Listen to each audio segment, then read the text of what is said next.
যোৰহাটত 1 লাখ টকা ঘুষ লৈ গ্ৰেপ্তাৰ ৰেঞ্জাৰ ইকবাল আহমেদ নামৰ ৰেঞ্জাৰজনক গ্ৰেপ্তাৰ দুৰ্নীতি নিবাৰক শাখাৰ উৎকোচ লৈ থকা অৱস্থাত হাতে লুটে গ্ৰেপ্তাৰ কৰে ৰেঞ্জাৰজনক টিম্বাৰ অনুজ্ঞাপত্ৰৰ নামত বিচাৰিছিল ধন যোৰহাটত 1 লাখ টকা ঘুষ লৈ থকা অৱস্থাতে গ্ৰেপ্তাৰ হ'ল এগৰাকী বন বিভাগৰ ৰেঞ্জাৰ ইকবাল আহমেদ নামৰ ৰেঞ্জাৰজনক গ্ৰেপ্তাৰ কৰে দুৰ্নীতি নিবাৰক শাখাৰ দলে আঞ্চলিক বন বিষয়াৰ কাৰ্যালয়তে গ্ৰেপ্তাৰ কৰে ইকবাল আহমেদক আঞ্চলিক বন বিষয়াৰ কাৰ্যালয়তে গ্ৰেপ্তাৰ কৰে ইকবাল আহমেদক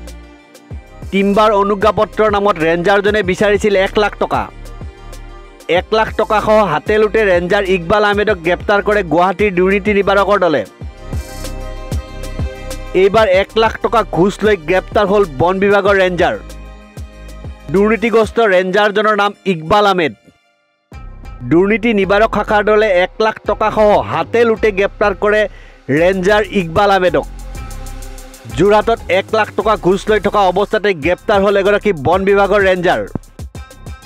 ইকবাল আহমেদ নামৰ ৰেঞ্জাৰজনক গ্ৰেপ্তাৰ কৰে দুৰ্নীতি নিবাৰক শাখাৰ দলে আঞ্চলিক বন বিষয়াৰ কাৰ্যালয়তে গ্ৰেপ্তাৰ কৰে ইকবাল আহমেদক আঞ্চলিক বন বিষয়াৰ কাৰ্যালয়তে গ্ৰেপ্তাৰ কৰে ইকবাল আহমেদক টিম্বাৰ অনুজ্ঞাপত্ৰৰ নামত ৰেঞ্জাৰজনে বিচাৰিছিল 1 লাখ টকা 1 লাখ টকাসহ হাতে লুটে ৰেঞ্জাৰ ইকবাল আহমেদক গ্ৰেপ্তাৰ কৰে গুৱাহাটীৰ দুৰ্নীতি নিবাৰকৰ দলে এইবাৰ 1 লাখ টকা ঘুষ লৈ গ্ৰেপ্তাৰ হ'ল বন বিভাগৰ ৰেঞ্জাৰ দুৰ্নীতিগ্ৰস্ত ৰেঞ্জাৰজনৰ নাম ইকবাল আহমেদ দুৰ্নীতি নিবাৰক শাখাৰ দলে 1 লাখ টকাসহ হাতে লুটে গ্ৰেপ্তাৰ কৰে ৰেঞ্জাৰ ইকবাল আহমেদক নিউজ ডেস্ক ৰিপোৰ্ট নিউজ 13